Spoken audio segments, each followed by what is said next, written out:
Hermanos, las Escrituras enseñan que Dios escogió al pueblo de Israel desde el principio para que fuera su pueblo y entre otros propósitos, para que ese pueblo llevase el mensaje de Dios a otras naciones, la realidad acerca de un Dios verdadero y un Dios que va a juzgar también a las naciones. Esto incluía no solamente el predicar o el decir a través de los profetas la verdad acerca de Dios, sino también el vivir de cierta manera un ejemplo a las demás naciones de lo que era ser pueblo de Dios. Así que Dios escogió a hombres, a profetas, para que cumplieran esa misión. Muchas personas piensan que la predicación a otras naciones ocurrió por primera vez en los evangelios, con la gran comisión, pero no es así. Los profetas predicaron también a otros pueblos acerca de Dios, claro, al pueblo de Israel, para que también se arrepintieran y volvieran a los caminos de Dios y fueran fieles, pero también hubo exhortaciones y predicaciones de arrepentimiento a otros pueblos. La semana pasada hablamos nosotros de Rahab. Recuerden que hablamos de Rahab cuando Israel entraba a Jericó para conquistar y poseer la tierra. Bueno, Jericó tuvo la oportunidad en ese momento de entregarle a Israel la tierra de Jericó y hacerse parte con el pueblo de Dios y adorar a Dios, pero por resistir murieron muchos porque Israel tuvo que conquistar la tierra. Así que los pueblos escucharon, oyeron acerca de Dios. Aquí el asunto es que respondamos a lo que Dios dice por encima de cualquier otra cosa. Si miramos atrás, un poco más atrás, vemos cómo Abraham y Moisés también fueron una voz profética en sus tiempos.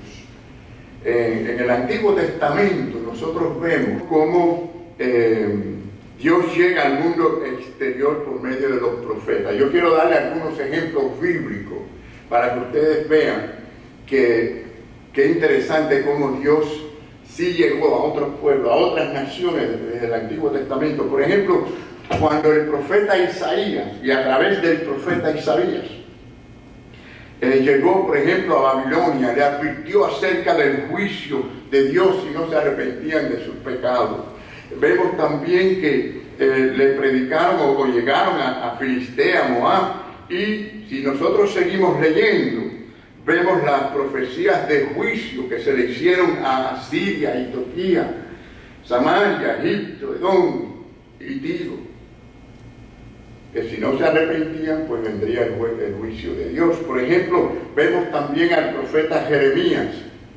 El profeta Jeremías llevó su mensaje a algunos de los pueblos ya mencionados, que acabamos de mencionar, pero también a Cedar, a Azor, a Elam, a Amón y a otros lugares. ¿Qué les parece? Si nosotros vamos a mirar al profeta Ezequiel, Ezequiel también llegó a muchos pueblos. Daniel llegó a los medo-persas y allí dio testimonio del Dios verdadero.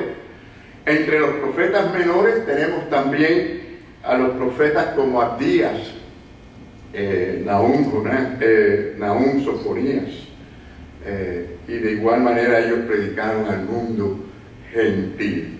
Pues hermanos, hoy vamos a hablar acerca de uno de los profetas menores llamado Jonás, que también fue llamado a predicar a un pueblo gentil. ¿Qué les parece? ¿No? El Evangelio de Dios tratando de llegar al mundo exterior. Los profetas menores, quiero que sepan que no eran menores por una evaluación de sus obras, sino más bien por la poca información que hay acerca de ellos, pero no necesariamente en las obras, ¿no? Así que si nosotros podemos mirar a Jonás, ¿no? Por cierto, cuyo nombre, según la tradición, Jonás significa paloma. Pero lo que quiero decir es que es muy posible que este sea el joven que aparece allá en Segunda de Reyes, capítulo 9, cuando se le manda a hacer una tarea y aparece ahí como un joven muy tímido, hijo de uno de los profetas. Y se cree que él era uno de estos. Pero más que tímido, aprendemos que creció con prejuicio hacia los pueblos vecinos.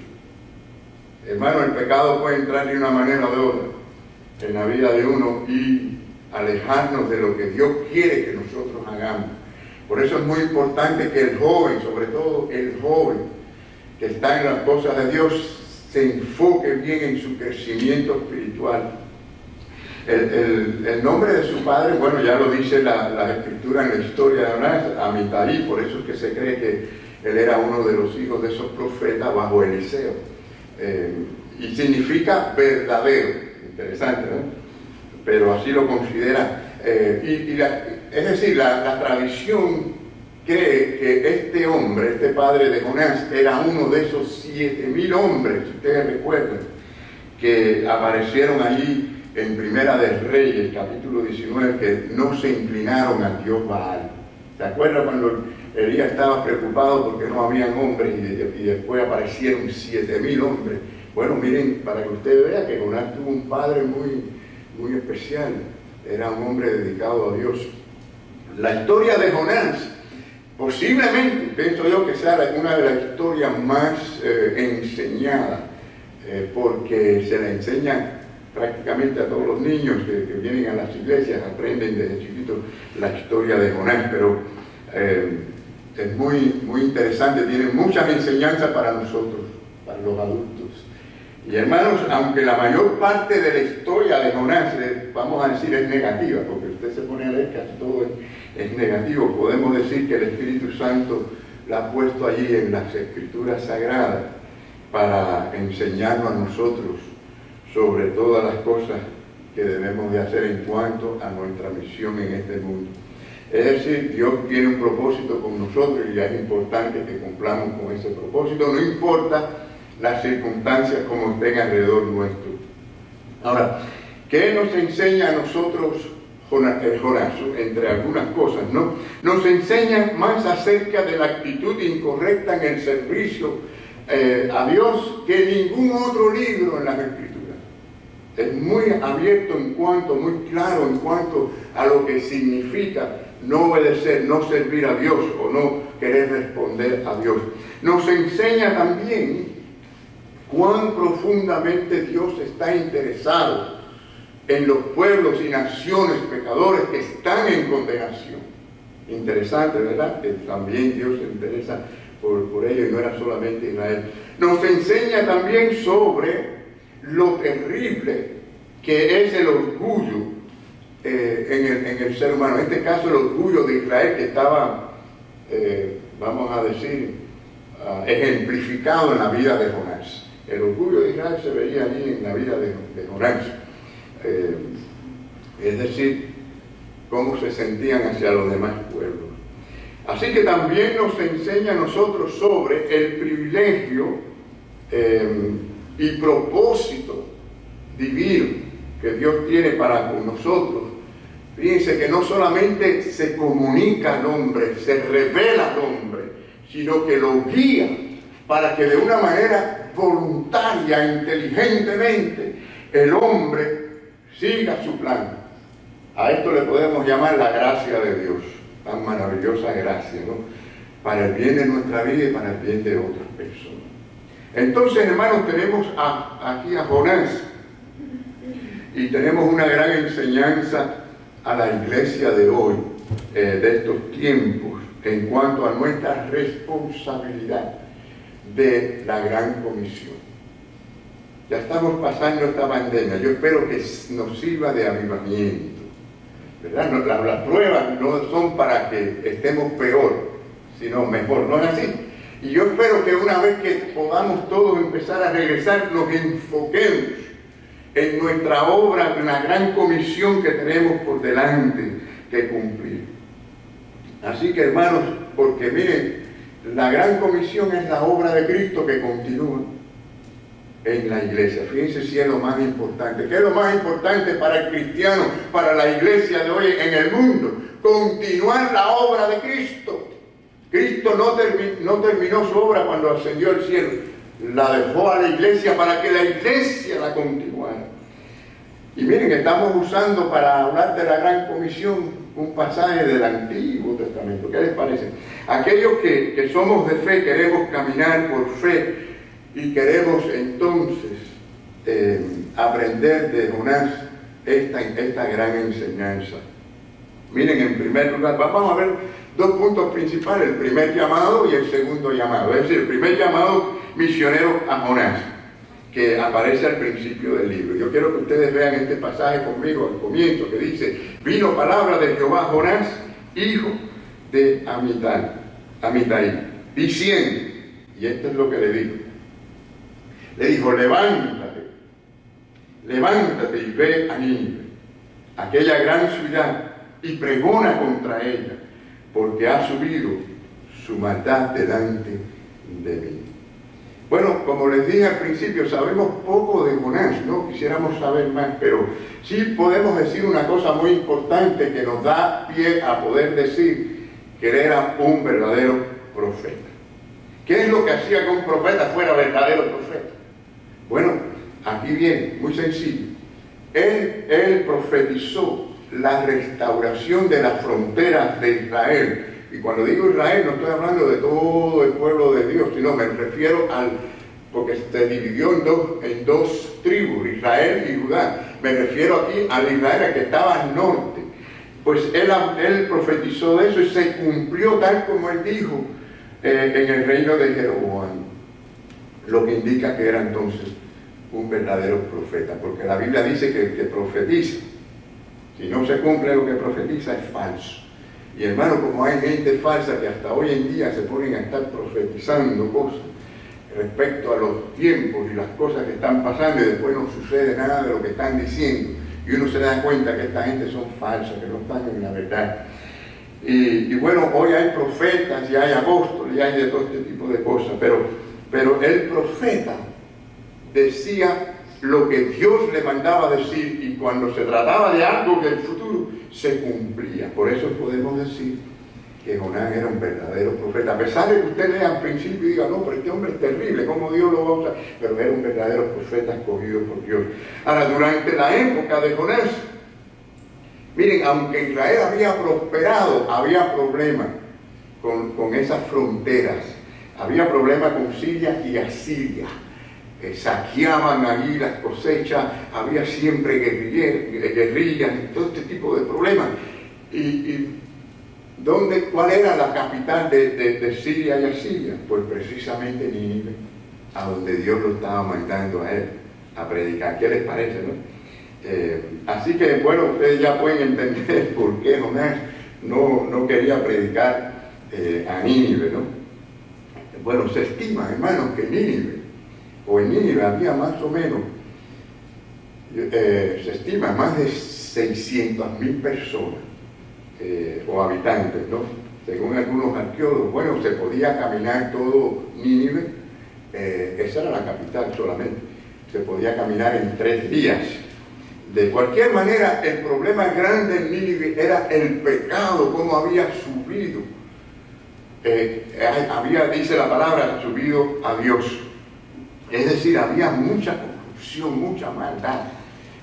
No solamente la idolatría, muchos piensan que había accedido a la idolatría, la corrupción y la perversión que había allí en Nínive. Miren ustedes, yo me pongo a pensar en Nínive y yo a veces me pregunto: ¿no estaremos ya así nosotros? ¿Cómo están las cosas en nuestro mundo donde estamos viviendo? Bastante terrible, ¿verdad, hermano? Y bueno, hay que predicar. Y hay que predicar sin miedo, hay que decir la verdad. Bueno, pues Dios comisionó a Jonás para esta tarea, ¿no? Lo sacó de su lugar de confort allí, en su ministerio tan tranquilito, y le dijo: vas a ir a un lugar terrible a predicar a una gente que tú detestas. Pero cuando Dios manda a Jonás a Nínive, no solamente llama a Nínive al arrepentimiento, como es lógico, sino que de alguna manera o de una forma dramática también está avergonzando a Israel, que está allí representado en Jonás, por ese desprecio y ese odio a Nínive o por no querer la misericordia para ellos. Hermano, el hombre siempre tiene un problema a veces en reconciliar ciertas verdades de Dios, ¿verdad? Como en el tema de la gracia. Tenemos a veces dificultad en entender cómo tenemos que odiar y despreciar el pecado y no tener cierta relación con los impíos, pero a la misma vez amarlos lo suficiente para que no vayan al infierno y predicar el Evangelio con ese interés. Lo que pasa es que este lado negativo de la verdad de Dios se ha quitado tanto que se pierde el deseo de evangelizar. Es decir, no podemos quitar o coger la verdad, dividirla por la mitad y decir Dios es amor nada más. Tenemos que decir lo que la Biblia enseña también acerca de Dios. Un Dios que detesta el pecado, pero que también va a caer encima de los impíos. Y la palabra de Dios es clara por todas partes en cuanto a esa verdad. Y tenemos que decir, miren, palabras que no se utilizan hoy en día: pecado, condenación, infierno. Y estas son grandes verdades que hay que... Miren, si de verdad nos interesa al pecador, si de verdad nos interesa salvarlo, vemos cuán horrendo es el infierno que les espera y no queremos eso para ellos. Por lo tanto, hay que decir la verdad sin temor. ¿Por qué ustedes creen que tantos mártires cristianos a través de la historia, comenzando con los apóstoles, porque predicaban la verdad? Y la verdad a la gente no le gusta, ¿no? Nosotros lo que hacemos es echarle a perder la fiesta a esa gente, pero con la verdad. Jesucristo le dijo a los fariseos religiosos, hipócritas, si no se arrepienten, pereceréis igualmente.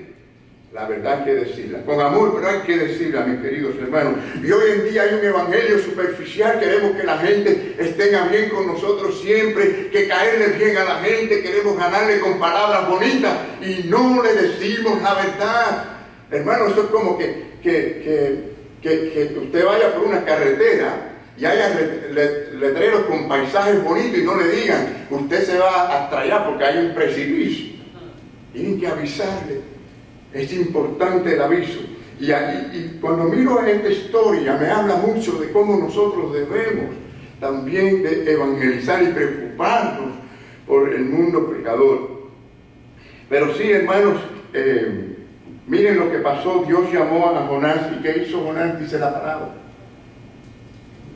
Dice, Jonás se levantó para huir de la presencia de Jehová. ¿A dónde se fue? A Tarsis. A Tarsis. Bueno, eso era dirección opuesta, ¿no? Aquí está Nínive y Tarsis está en dirección opuesta, ¿no?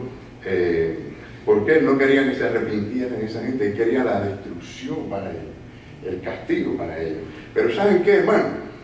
Por eso Dios dice, mía es la ira y mía es ¿qué cosa? La venganza. Eso le corresponde a él, le corresponde a él. Así que una cosa podemos decir que Jonás estaba a punto de aprender aquí, era que él no podía huir de Dios, ni esconderse de Dios. Fíjense que la palabrita huir, de la presencia de Dios. ¿Quién puede huir de la presencia de Dios? Nadie puede huir de la presencia de Dios. Y yo temo que muchos cristianos sin saberlo, inconscientemente están huyendo de la presencia de Dios, porque están huyendo de la responsabilidad del llamado que Dios ha hecho. Entonces, fíjense como dice el Salmo, uno de mis favoritos en cuanto a esto, Salmo 139, 7, dice, ¿a dónde me iré de tu espíritu? ¿Y a dónde huiré de tu presencia? Nadie puede, ni en sus pensamientos, esconderse de Dios. No importa dónde estemos. ¿Cuántos cristianos huyen indirectamente de la gran comisión?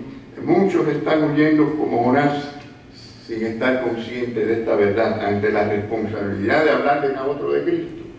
Mis queridos hermanos, huyen de esas metas. Se enfocan, o quizás hacia dónde huyen. Bueno, huyen hacia sus actividades, sus intereses, sus comodidades, pero no ponen la gran comisión como una prioridad. Si nosotros le preguntamos a los cristianos hoy en día, ¿cuál es tu prioridad como ministerio? Debería ser servir al Señor en la gran comisión. Ese es el evangelio de Cristo que tengo que llevar al mundo perdido. Algunos lo hacen de una manera y otros de otra, pero el Señor nos usa a todos. Es decir, cuando se trata de servir al Señor, mucha gente mira en la cara y no son responsables, no son responsables. Bueno, quiero leerles esto que leí, que alguien escribió, que me pareció muy real a lo que pasa muchas veces con esto que estamos diciendo. Dice, cada uno de nosotros está en la caravana a Nínive. O sea, Dios nos llama a ir a Nínive. O estamos en el barco yendo hacia Tarsis, que es el lugar opuesto. Yendo por el camino de Dios o por nuestro propio camino. Pero miren el detalle cómo esto puede ser tan sutilmente, que dice, algunos de nosotros vamos a Tarsis regularmente. Allí cantamos. ¿Qué quiere decir eso? Que ese está, aunque usted esté aquí en la iglesia sentado, su vida, su parte espiritual está yendo a Tarsis y no a Nínive. Cantamos, oramos a Dios, pero vamos por nuestros caminos. No estamos teniendo la relación que tenemos que tener de obediencia con nuestro Señor. Entonces, hermanos, la buena noticia es, ¿saben cuál es la buena noticia? Al mirar esta historia, que Dios nunca retira su llamado. ¿Qué les parece?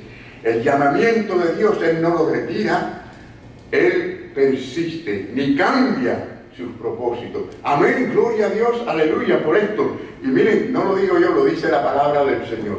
Miren conmigo cómo lo dice Romanos, capítulo 11, versículo 29. Dice, porque irrevocable, ¿saben lo que quiere decir irrevocable, no? No hay regreso, no hay mirar atrás, no hay cambio. Irrevocables son los dones y el llamamiento de Dios. ¿Cuántos decimos amén? Qué bueno, Señor, que tú no solo me llamas, sino tú estás detrás de mí y tú me guías, aunque me tenga que tragar un gran pez, porque Dios usa cualquier medio que tenga que usar, como vamos a ver dentro de poco. Ahora, lo que quiero decir es que Dios no nos deja así como así, a pesar de nuestra desobediencia en ese llamado. Dios trata con nosotros y usa todos los medios posibles para que nosotros volvamos al camino. Y vemos también, hermanos,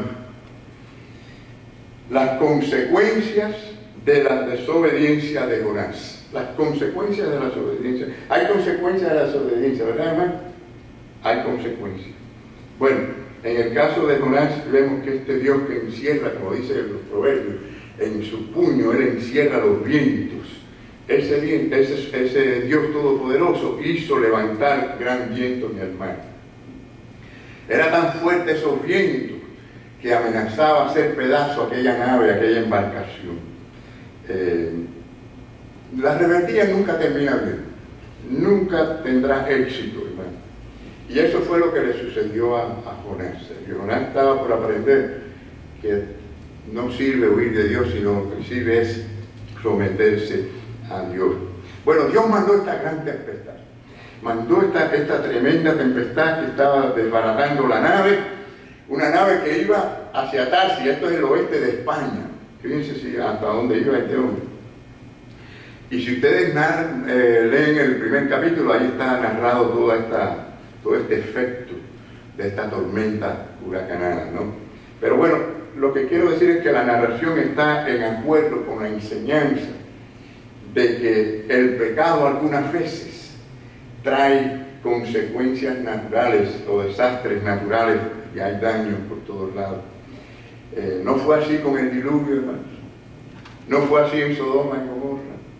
Miren, a veces yo me pongo a pensar en cuando hay mal tiempo, suenan los truenos.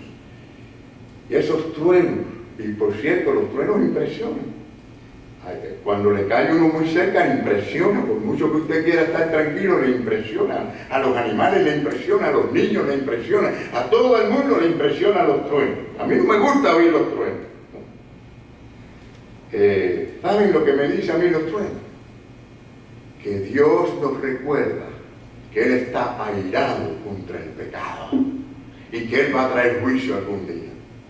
Lo único que nos puso la señal del arco iris para que sepamos que no va a ser la destrucción por agua, sino las Escrituras hablan de que todo elemento alterado va a arder en fuego, en llama. Y hermanos, allí está la enseñanza bíblica de que va a haber consecuencias. Y de esto se trata, de un mensaje que diga que Dios que sí va a condenar a los impíos.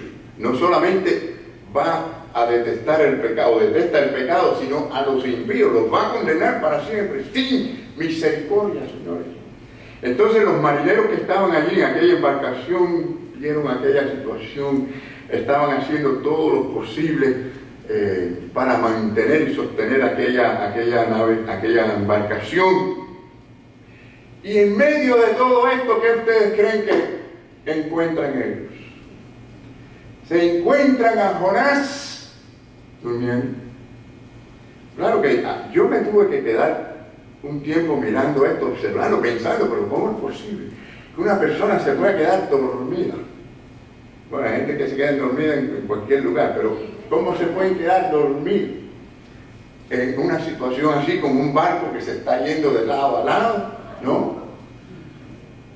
Alex y yo fuimos a pescar hace un tiempo atrás, y yo estoy seguro que no nos hubiéramos podido quedar dormidos en ese barco, porque no era nada parecido a esto, pero era suficiente para estarse moviendo.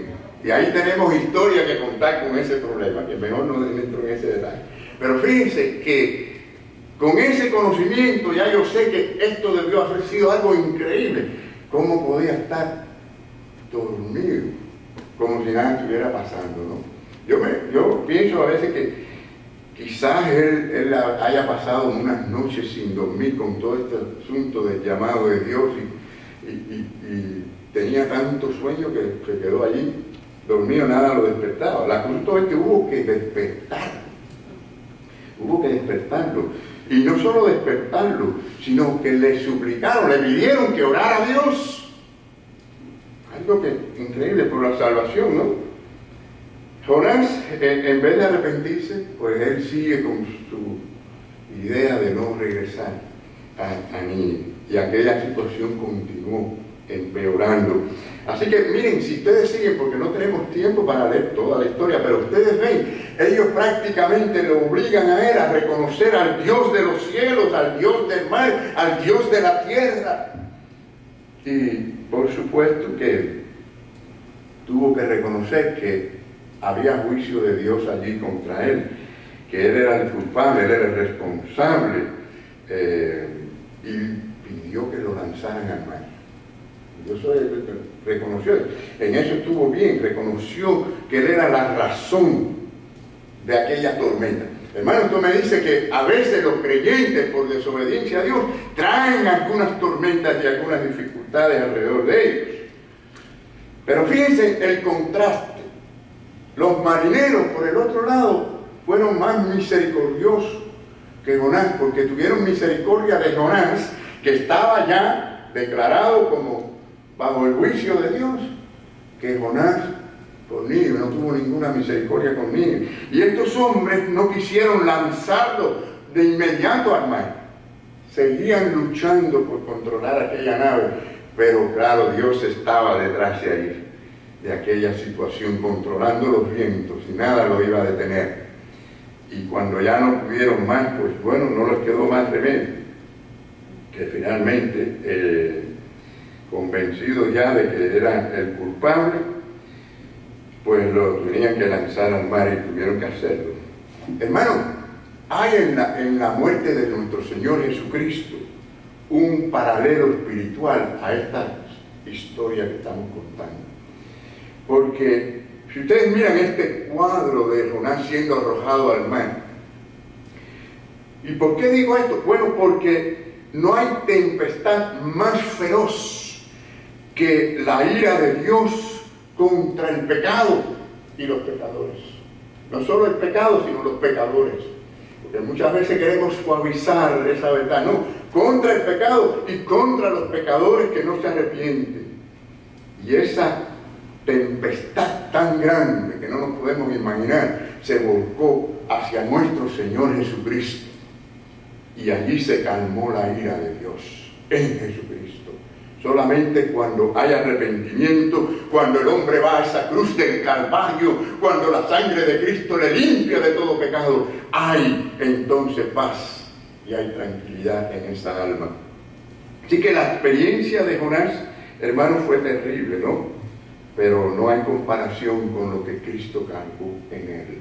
Pero como les digo, si ustedes quieren comprobarlo, vayan al Salmo 5:5 para que vean que Dios aborrece no solo el pecado, sino a los que hacen iniquidad, es decir, a los impíos. Y eso es lo que a veces falta en la predicación, en los evangelios, que se quiere suavizar todas las cosas. Pero fíjense que Jesucristo, y lo vamos a ver, lo que es en la oración de Jonás, cómo allí se ve cómo Cristo cargó todo ese peso que era algo muy limitado en Jonás. Miren, Jonás se pone a orar dentro del vientre de este gran pez. No se sabe que si Dios lo creó, un animal un pez que Dios creó allí, o era una especie de ballena, no sabemos, pero suficiente grande para tragarse a un hombre y mantenerlo en el vientre. Dice que la palabra que estuvo allí 3 días, ¿no?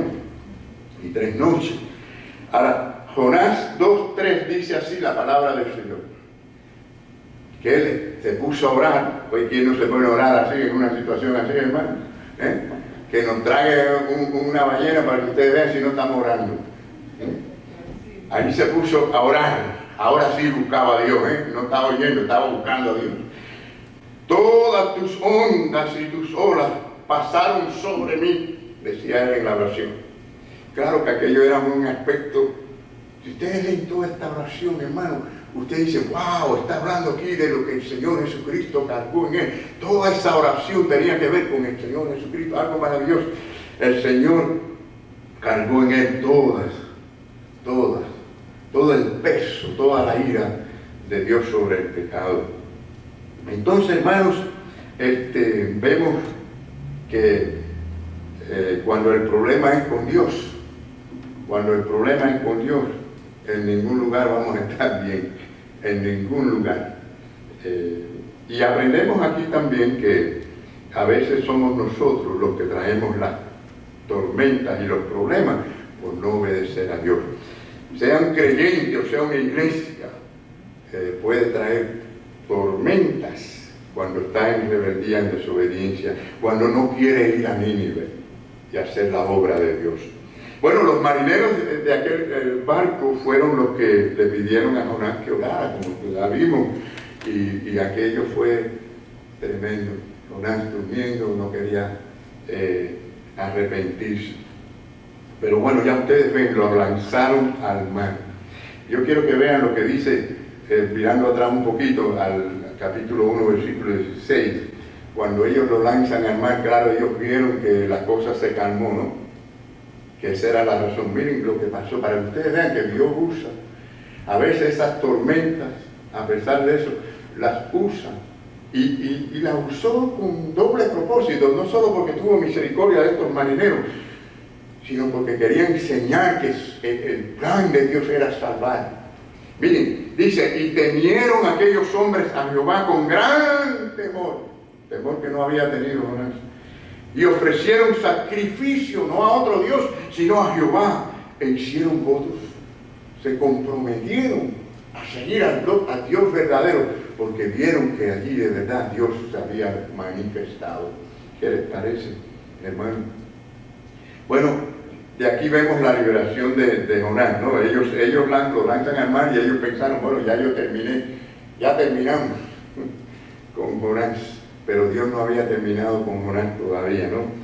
Como ya dijimos, un gran pez se lo tragó y lo tuvo con toda aquella acidez del estómago de ese gran pez. Allí estuvo que estar 3 días, 3 noches, dice la Escritura. Y bueno, ya el capítulo 2 narra toda esa parte, como les dije. Y esto nos dice que a veces no somos capaces de un verdadero arrepentimiento, mientras que las cosas están bien, mientras que la vida está como que tenemos control de las cosas. No vemos la inmensidad del pecado. Vemos nuestros pecados como cosas pequeñas, como errores, como faltas. Y no lo vemos como algo tan horrible, tan terrible delante de Dios. Y hermanos, cuando pasan los problemas o nos caen las enfermedades o nos vienen los accidentes, nos vienen las situaciones, entonces nos damos cuenta cuán importante es estar bien con el Señor. Ahora, ¿qué reconoció Jonás en su oración a Dios? Bueno, reconoció primero que nada la presencia de Dios, que no se puede escapar de Dios y de la autoridad que Dios tenía, que Dios era el que tenía el control de todas las cosas.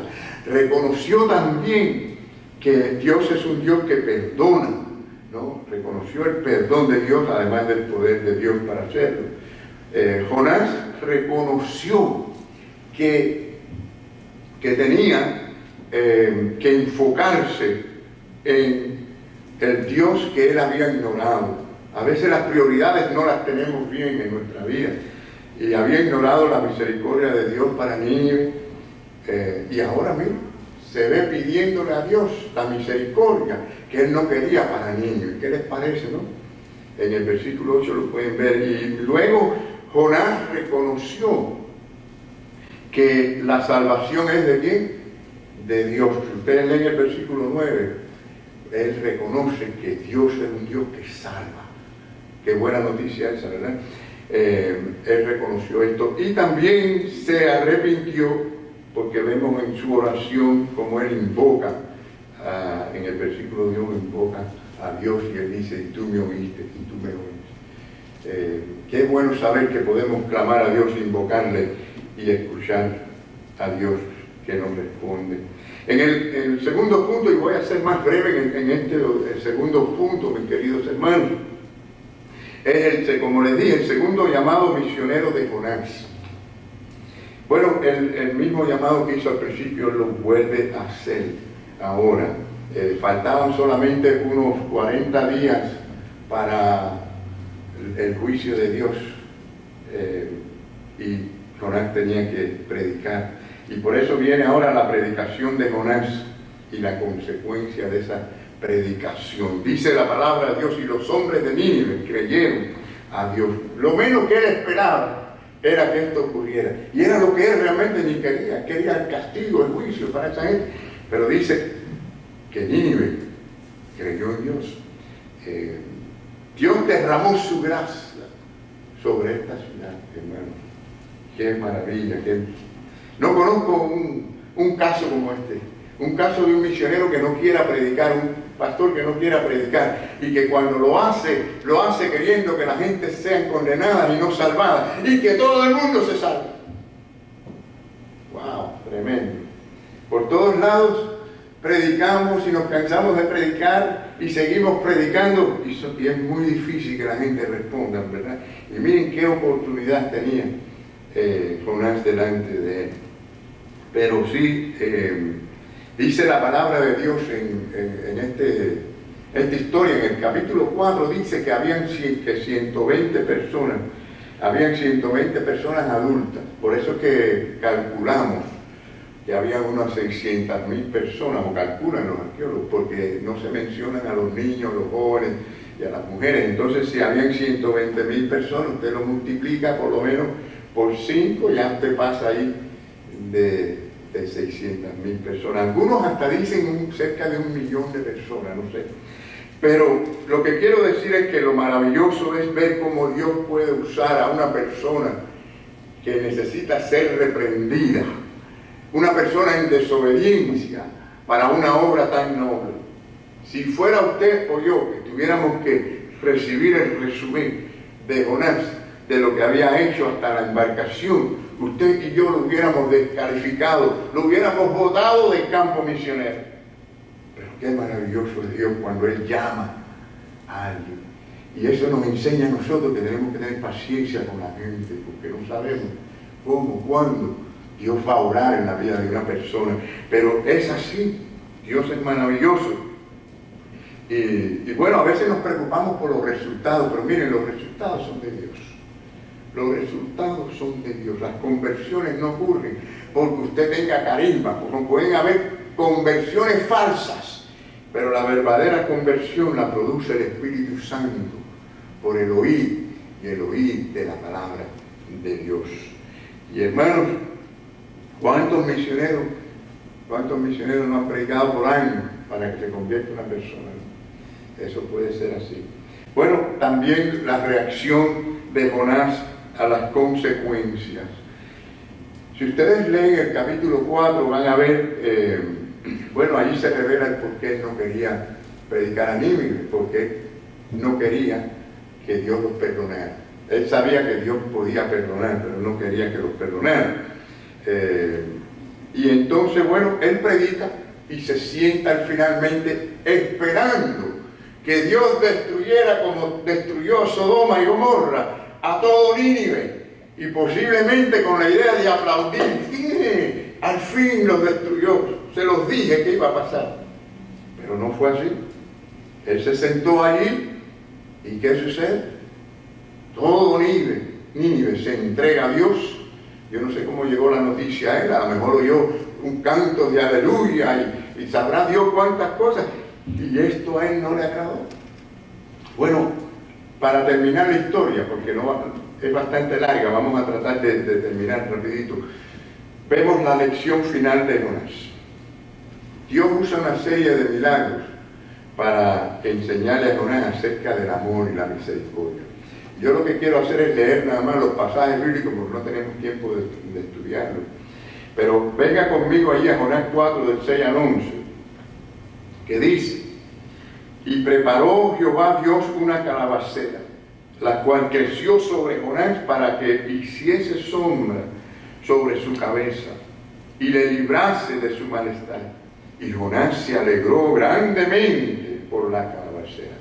Lo más probable es que como él tenía su piel muy sensible por haber estado en el vientre de un gran pez, ese ácido le tuvo que haber hecho daño, pues estaba muy sensible al sol. Y a él le agradó que tan rápidamente Dios le pusiera esa calabacera y pudiera tener sombra. Pero miren lo que pasa a continuación. Dios le está dando todavía una lección. Todavía Jonás no había aprendido, a pesar de la gran oración que tuvo en el vientre.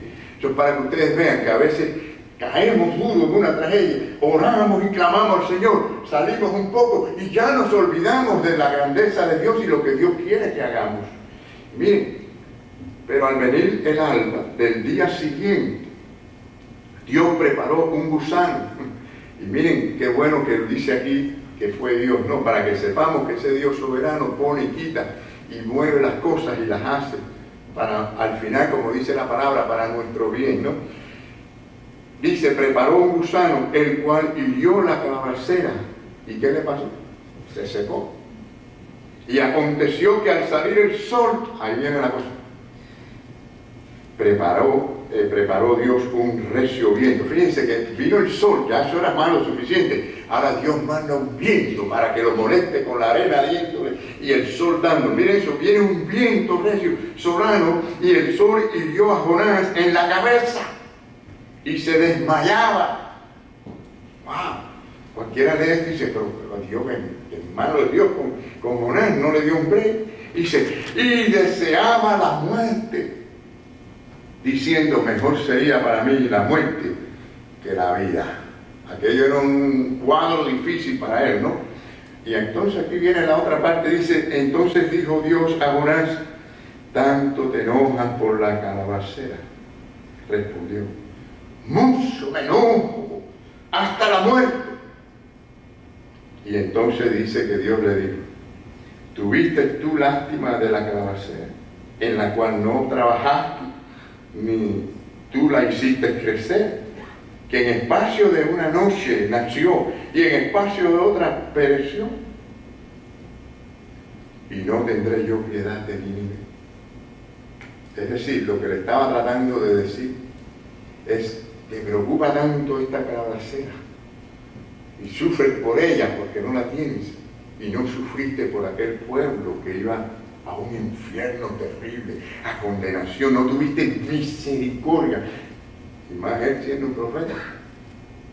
Bueno, Dios les estaba enseñando a él que su perspectiva estaba mal. Muchos cristianos pueden tener su perspectiva mal, están siendo sensibles a muchas cosas aquí y allá, en relaciones y en cuántas cosas somos sensibles y no somos realmente sensibles a lo que debemos de ser sensibles. El profeta le estaba allí molestando aquella situación con la planta, una cosa que era transitoria, y no pensaba en las cosas que tenían valor eterno. Prefería su confort, ¿no?, que salvar a Nínive. Bueno, aquí tenemos una gran lección, hermanos, que tenemos que poner las cosas en prioridades. Jonás predicó y llamó al arrepentimiento, ¿verdad? Y nosotros tenemos que hacer lo mismo, predicar el arrepentimiento del Señor. Sí hay un evangelio superficial que elimina estas palabras importantes de que Dios también es un Dios que hará juicio y que llama al arrepentimiento. Amigos, si me escuchas a través de estos medios, Dios te llama, Dios te habla para que vengas a Él en este día. Arrepiéntete de tus pecados, reconoce que eres pecador y Dios habla claro en su palabra. Él va a castigar eternamente a aquellos que no vengan a Él. Yo te invito a que vengas a Cristo. Ven hoy, arrepiéntete de tus pecados, ven a buscar la misericordia del Señor y su gracia, y el Señor te abrirá los brazos, porque Él dice: venid a mí todos los que estén trabajados y cargados, y yo os haré descansar.